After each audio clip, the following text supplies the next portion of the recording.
Wow. Hello there, you awakening wonders. Thanks for joining us for Stay Free with Russell Brand, you firewalkers, you phoenixes, you discerners of truth, you lovers of freedom. We got an incredible show for you today. Yeah, all of you, T-Funk, Joey Dio, 360, Addict 70. It's good to see you all because in that chat, free speech is happening right now. And free speech is one of the subjects we're discussing. We're talking, of course, about the US Army calling back unvaccinated soldiers. Sorry about those conditions about being vaccinated. Turns out there's a lot of wars that we're starting, so we're going to lower that threshold. Very interesting story. We're talking about that in a minute. We're talking about Elon Musk's X wars and his litigation with Media Matters, and we're talking about Media Matters funding. Let me know in the chat one of the funders of Media Matters. First person, we'll give you a prize. It might be a dog treat. I've not got any prizes around you. First person that can say, is there a surprising funder of Media Matters? That's one of the things we'll be covering in the conversation. Hey, you could become an Awake and Wonder if you want. You could be joining the chat with Fred Old Git or Deeds 2022. Bill Gates, no Duganoku. Close, but no cigar, as Bill Clinton used to say. Actually, he did provide cigars, as I understand.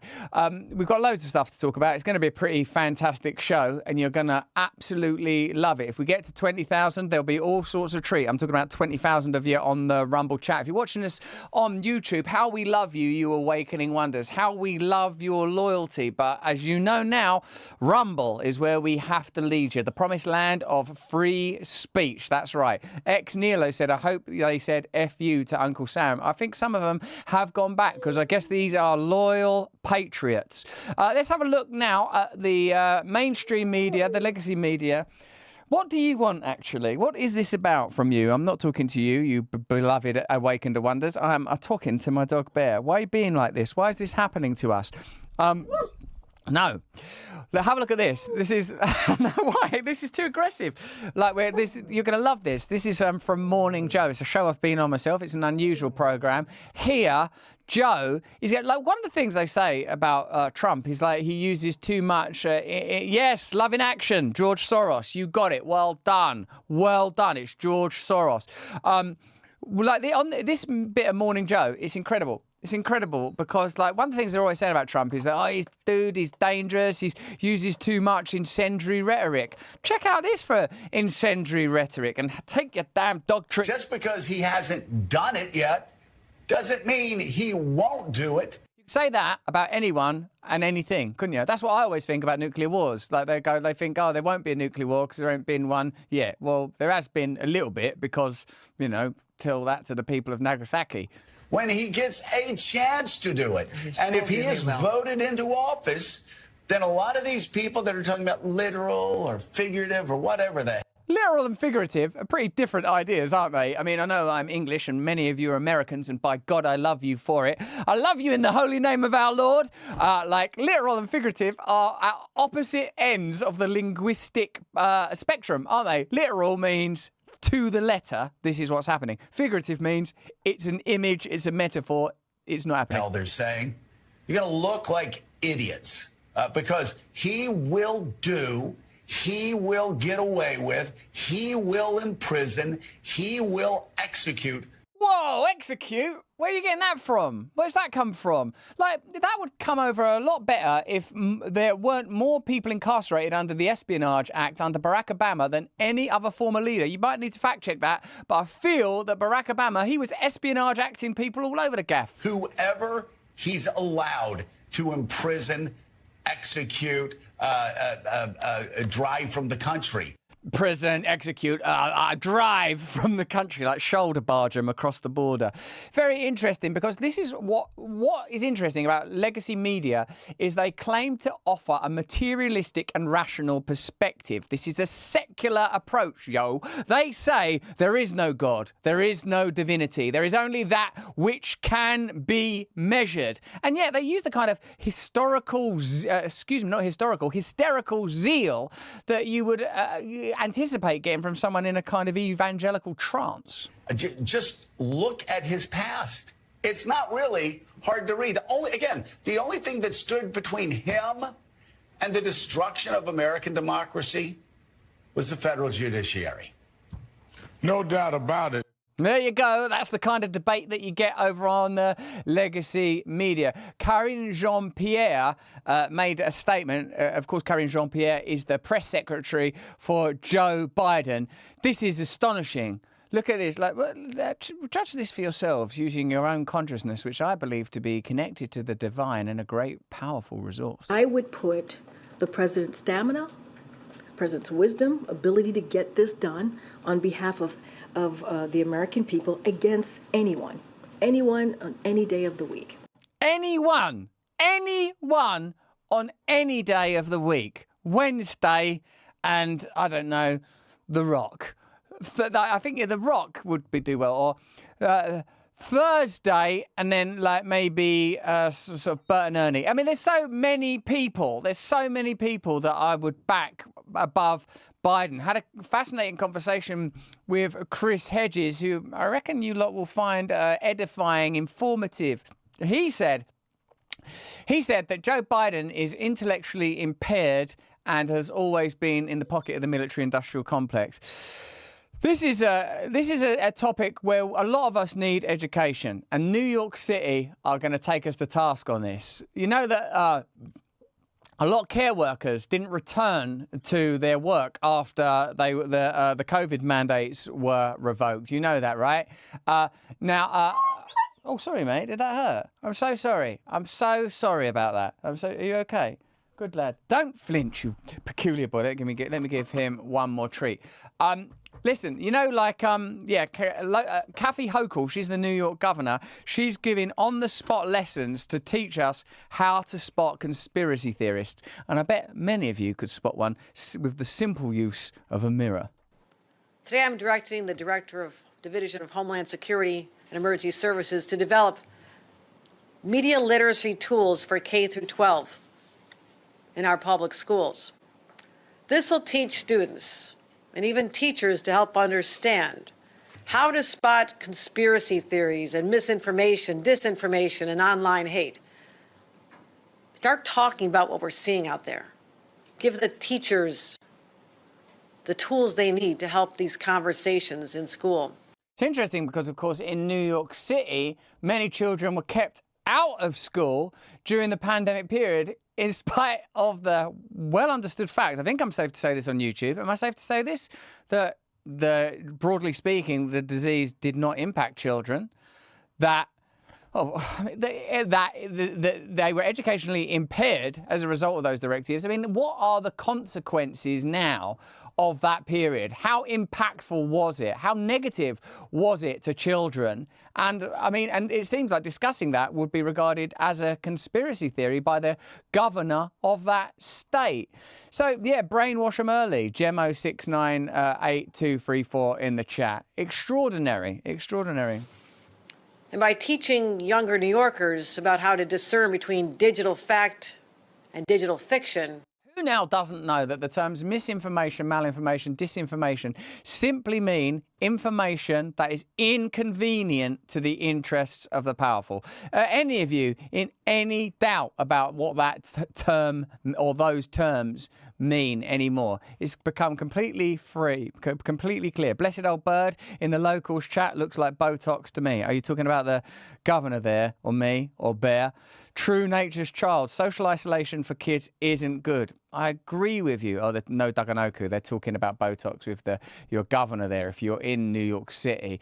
Welcome to the chat. Ice Wendigo, Token Dave, Ex Nilo. If you want to join the Rumble chat, that you will never see free speech like it. The free speech in the Rumble chat is not like free speech I've witnessed anywhere else. Catherine says, good evening from Denmark. Electric Steve's answering the Soros question there.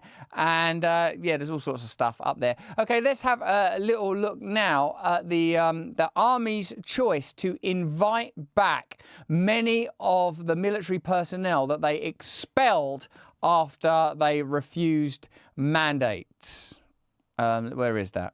In the meantime, the U.S. Army facing repercussions of its COVID-era policy. It says its cuts over vaccine mandates have weakened the size of its force and are now calling on them to come on back to service. Mike Emanuel's got that story live in Washington for us. Mike.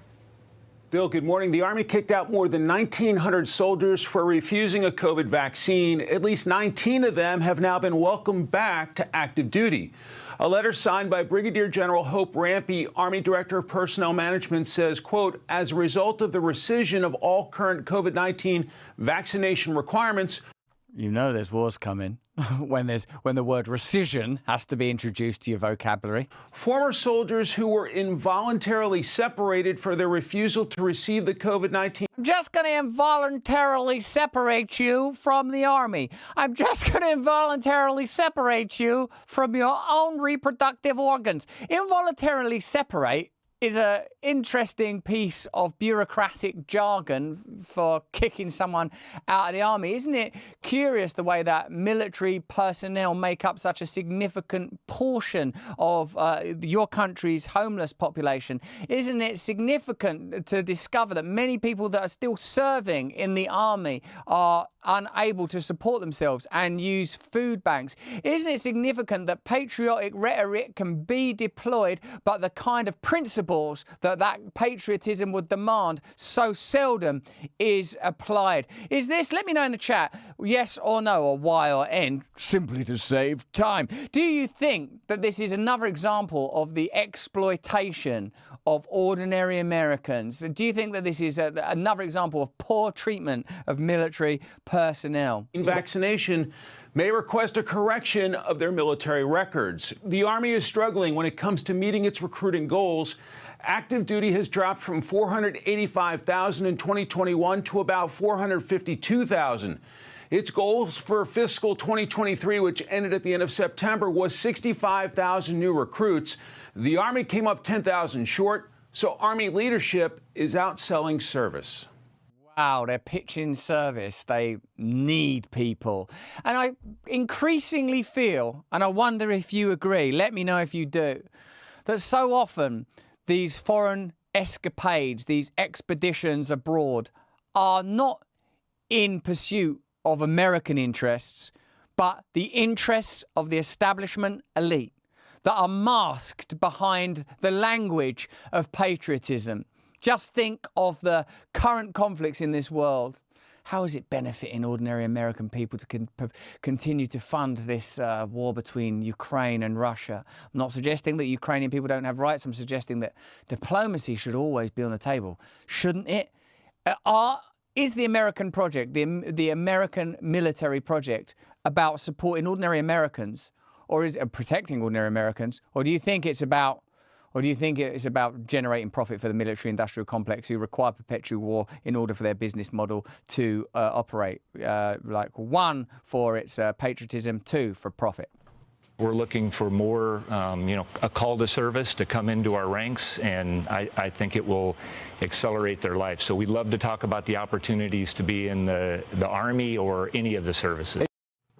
They've also enlisted some VIP help, with Dwayne "The Rock" Johnson visiting the Pentagon. There's a guy who should run for president. To talk recruiting last week. It is critical, as Pentagon brass expects the Army to play a significant role if there's conflict in Asia. That is mad how many things are regarded as commodities now. Do you remember, like, the sort of the peddling of the medical solutions during the pandemic? And now war itself and military enlistment.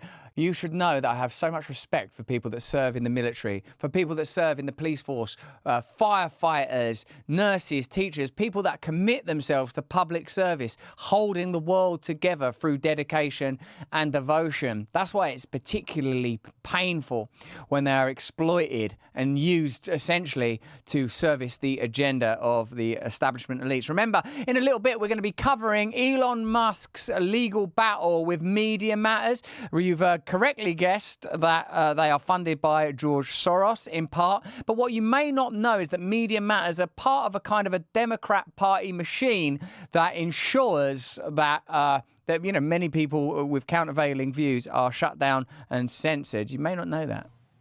I tend to think that the Army will have a huge supporting role for the joint force in the Indo-Pacific. And in that regard, what do I mean by that? I think the Army will play a core role in establishing and protecting staging bases for our air forces, for our maritime forces.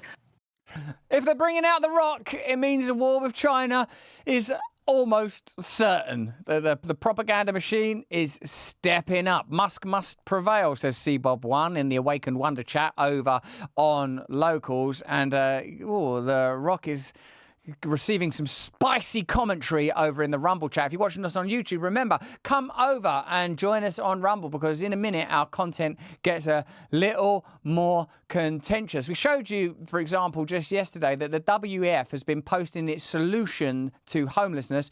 It's pods. Why don't you just live in a pod then if you're homeless? Why don't you, like in the literal film The Matrix, climb into a plastic egg and cover yourself in pink goop? Well, it's not a plastic egg, and there is no pink goop. It's more like a sort of shed. Kind of a coffin for the living, if you will.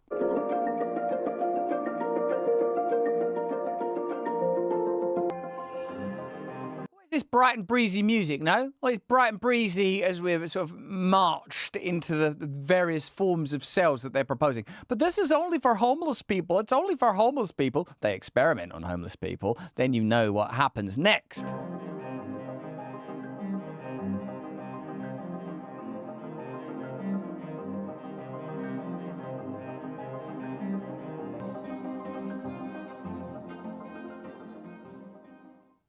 A lot of people, there's that 666, the famous 666. A lot of people saying, who farted? You or the dog? You press 1 if you think it was the dog, 2 if you think it was me, 3 if you think it's Gareth who's running the show from behind the scenes there. Just take another glance at the 666 in the World Economic Forum. I'm sure that's not deliberate, but someone said the other day, it's a 666 and a smiley face. So they smile their way through the satanic agenda.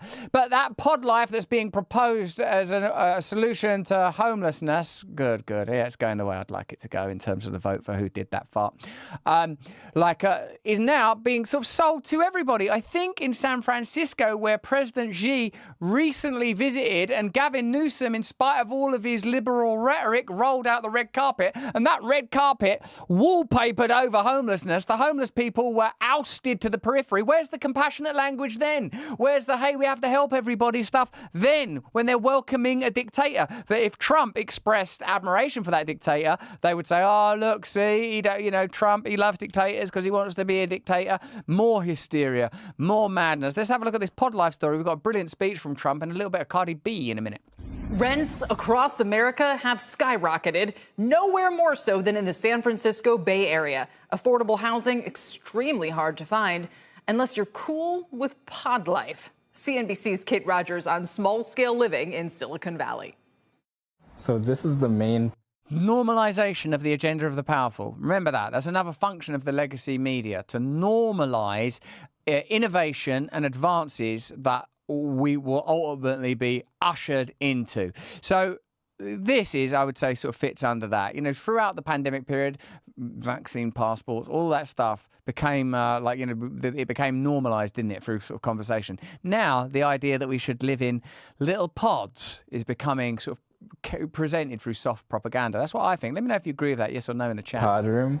Inside this house, I have my fake plants and another hanging organ. It's being presented as aspirational. It's an attractive young person, things hanging up, plants and stuff like that. Hey, this will be cool. It's like going youth hosteling. It's like traveling on a train, but forever. Guys are right here. People are living on top of each other, literally. It's my own. Literally on top of each other. It's desirable. A stack of humans, like a little short stack of pancakes. Personal space, so I can close the curtain. Ah, sweet personal space, just behind this drape. And it's... Then I can just eat my bugs in privacy and silence. More private. The rest of the house, pure communal living. 14 people share this kitchen. And then there's also shared cabinets. Mm-hmm. Yeah, people like to generally come out here and they chill. The rent, $800 a month. So utilities are included, and as well as internet. That's all they have to worry about. No security deposit or anything like that. Well, I should think not, given that you've been put in a kind of coffin for life. Each pod is decked out with a mattress, a privacy curtain, light, and even air. Oh, what's that? Decked out. Woo, look at that. You got your privacy curtain. I mean, any flatulence, a single fart, in any one of those units, you could take out the entire place. What about coronavirus? You can't get 2 meters distant. I thought that's what we're supposed to be doing. You're living in a mask. Air conditioning. You can set your temperature and then it cools it down until it reaches that temperature. Prospective renters have They're normalizing it. It's an agenda.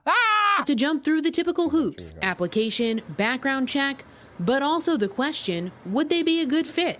We ask people to tell a story, and you can tell a lot about a person based on what they're willing to.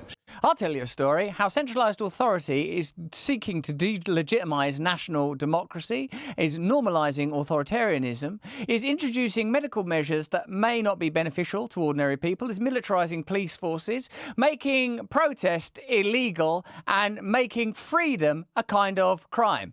OK, you can have the pod next to mine, but no farting. Share in their story. An important story for James and Christina also. They're not just running the company. So this is my pod. They also call these pods home. Come on over to my pod. iPod. Can't just call things pods and expect people to live happily in a bloody coffin. So I'd resent being in that thing when I was stone dead. Hey, what stories do you want to see next? Do you want to see 1, Cardi B raging at foreign policy, 2, the IMF chief confirming that CBDCs are on their way, or 3, Trump dismantling Biden's appearance at the APEC, which amounts to sort of a stand-up performance, actually. So 1, 2, or 3. I'll just look at the first 10 or 20 and we'll make a decision. We're at 16,000 people on the Rumble chat now. As you know, we like to do something special and celebratory when we get to 20,000 for no real reason at all, to be honest. Mio Zien says, Russell, thanks from Alberta, Canada. You've opened the eyes of a lot of people in this area and at no personal cost. Thank you for showing everyone I wasn't crazy during COVID. Baby, you've never been crazy. Ashella talking about pod life from our Awake and Wonder community. God, I feel sick to my stomach when I hear that WEF soundtrack. Yeah, they make everything sanitary and clean, don't they? That's what it's like. I've said it before, and I'll say it again. We're used to authoritarianism looking like depictions of George Orwell's 1984. Grey, grim, glum, sort of communist versions of a dystopia where people sort of march in single file, or militarized dictatorships such as we experienced under, they experienced under Nazism. But now what I feel like we live in is a kind of sanitized, bureaucratized, digital version of authoritarianism. Go back to your pod. Are you happy in your pod? No, I'm not. Okay, we're just going to de-life you. You know, like that. Everything's hides behind sort of neutral and bureaucratic language. Bookwench says, I want to see Klaus Schwab live in a pod before I get him. Oh, I like it very much in my pod. I can get my cat in here. One of the problems with my pod is that a lot of my drool fills up the edges of the pod, but I can use that as a kind of amniotic fluid, like Neo had. I just sloosh myself around in my own saliva in my sweet, sweet pod life. Predictably, you want to see Trump. Obviously, of course you do, because you love Trump, don't you? Let's face it, and this ain't going to make you love him any less, him being hilarious about Biden. Check it out. Could be. This week, crooked Joe Biden was in San Francisco for a summit with China, looking like he had absolutely no idea where he was, what was happening, what the hell he was supposed to do. He walked up with a man who looks like a piece of granite, right? He's strong like granite. He's strong. I know him very well. President Xi of China. And he's standing there. You know, he's a fierce person. Now, the press doesn't like it when I say good things about, but, you know, what can I say? He runs 1.4 billion people with an iron hand. Runs them, funny. And they say, oh, he said good things about him. No, he happens to be a very smart person. If I say a certain leader is smart, that's controlling a big part of the world, the press gets upset that I say smart because that's a good thing. No, very smart people. These are very smart people, but they're dealing with very stupid people. Our leader is a stupid person. Our leader is a stupid person. Our leader can't get off this stage. You see this stage? when he's finished with a speech, by the time whatever it is he's taking wears off, and he's looking. It's a good joke. Okay, thank you. Thank you. How do I live? We've never had that, have we? A political figure that does actual impersonations of an opponent that are good impersonations. It's really very strange.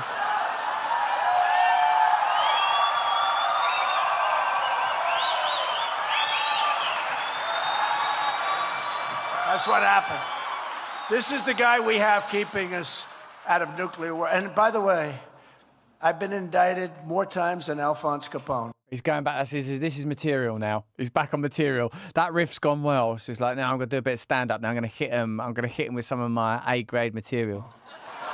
He's the most vicious of all gangsters. If he took you to dinner and if you didn't look proper, if you laughed a little bit, he might think you're laughing at him. It's dangerous to laugh. He'd kill you immediately. I'd kill you immediately. He was indicted one time. I was indicted 4 times. Once I got indicted the first time, though, I said, now the gloves are off, because out of respect for the office of the presidency, very important, I never hit him this hard. But now I say it. He's the most incompetent president we've ever had.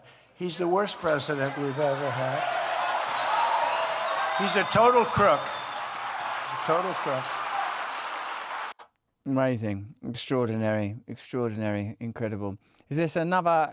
That's it for our Trump stuff, is it? Listen, if you're watching us on YouTube, in a minute we've got a few things to cover. We're going to be covering Elon's fight with Media Matters, which are funded by George Soros. I don't know if that means anything to you. We're going to be covering that, and how's this going to shake down? How are you going to unperson Elon Musk? Because that's clearly what's happening, isn't it? They're coming for the money. Once they come for the money, you know it's getting heavy. I've had these things happen. You know that.